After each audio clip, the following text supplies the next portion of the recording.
আসসালামু আলাইকুম। Hi everyone. চলে এসেছি বাণিজ্য মেলায়। একদম শেষের দিকে ৩০ তারিখে গিয়েছিলাম। ভেবেছিলাম যে এবার বাণিজ্য মেলাতে যাব না, কিন্তু শেষ পর্যন্ত রীতি আর অথয়ের জন্য আমার যেতে হলো। তো বাণিজ্য মেলা থেকে আমি কি কি কেনাকাটা করলাম সেগুলোই আপনাদের সাথে শেয়ার করব। আপনারা একটু ভিডিওটা কষ্ট করে দেখতে থাকবেন। তো আমি ঢুকেই প্রথমে ক্যামের দোকানে গেলাম। আর এখানে দেখলাম অনেক বড় বড় পাতিল, তারপরে সেট ধরে ধরে কড়াই, এগুলো তারা বিক্রি করছে আর 20% ডিসকাউন্ট দিয়ে।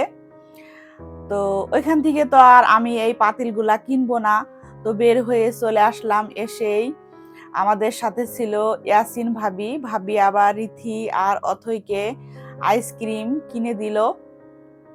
তো আইসক্রিম খেতে খেতেই পুরা মেলার মাঠটা ঘুরে দেখছিলাম। আর চোখে পড়লো হোম টেক্সটাইলের শোরুমটা।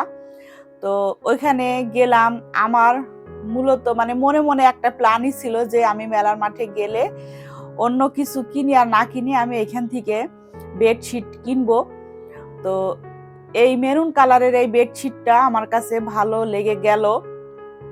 আরো হালকা কালারের গুলা যে ছিল ওগুলা রীতি অথই ওরা পছন্দ করছিল, কিন্তু আমি চাচ্ছিলাম একটু ডিপ কালার, কারণ রাফ ইউজের জন্য ডিপ কালারের বেডশিটই আমার কাছে ভালো মনে হয়। তো এখান থেকে আমি 3টা চাদর কিনে ফেললাম। একটা 2100 টাকা আর দুইটা 1800 টাকা করে। আমি মোট 3টা চাদর এখান থেকে নিয়ে নিলাম, কারণ এই হোম টেক্সটাইলের বেডশিটগুলো আমি সবসময় ইউজ করি, এটা আমার কাছে ভালো লাগে।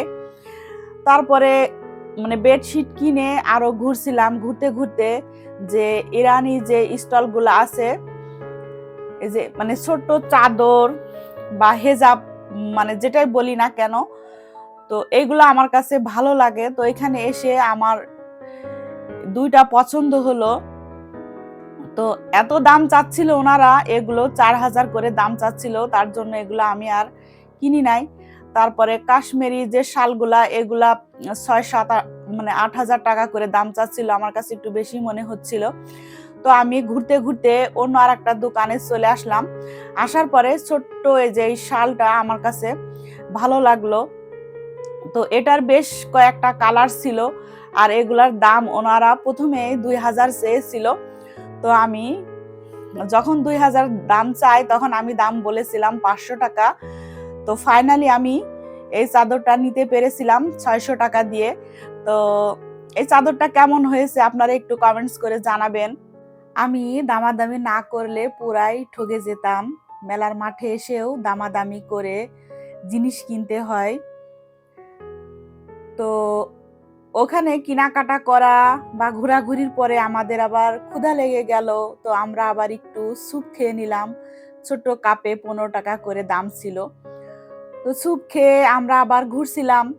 তো ঘুরতে ঘুরতে চোখে পড়লো কুমারখালীর বেডশিট দোকানটা। তো এখানে আমি আসলাম। আর আসার পরে রীতির এই যে গামছাগুলা, এগুলা রীতির পছন্দ হলো, ভালো লাগলো।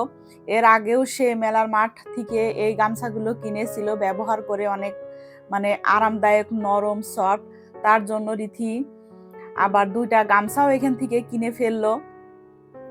তারপরে ওইখান থেকে আমরা আসলাম নাবিস্কোর যে বিস্কিটের দোকানগুলো আছে সেই দোকানে। তো এখানে অনেক ভিড় ছিল। আর এখানে ওনারা প্যাকেজ সিস্টেমে বিক্রি করছিল। 300 টাকা প্যাকেজ, 350 টাকা প্যাকেজ। এক এক প্যাকেজের মধ্যে 6-7 আইটেমের বিস্কিট ছিল। তো আমি 300 টাকার একটা প্যাকেজ নিয়ে নিলাম। তো আমার কেনাকাটা এতটুকুই ছিল। যা প্রয়োজন ছিল তাই কিনেছি, প্রয়োজনের বেশি কিছু কিনি নাই। তো এই ছিল আমার মেলার মাঠে ঘোরাঘুরির ভিডিও, আপনাদের সাথে শেয়ার করলাম। আগামী বছর আবার মেলার মাঠে কোনো এক কেনাকাটায় দেখা হবে ইনশাল্লাহ। আল্লাহ হাফেজ।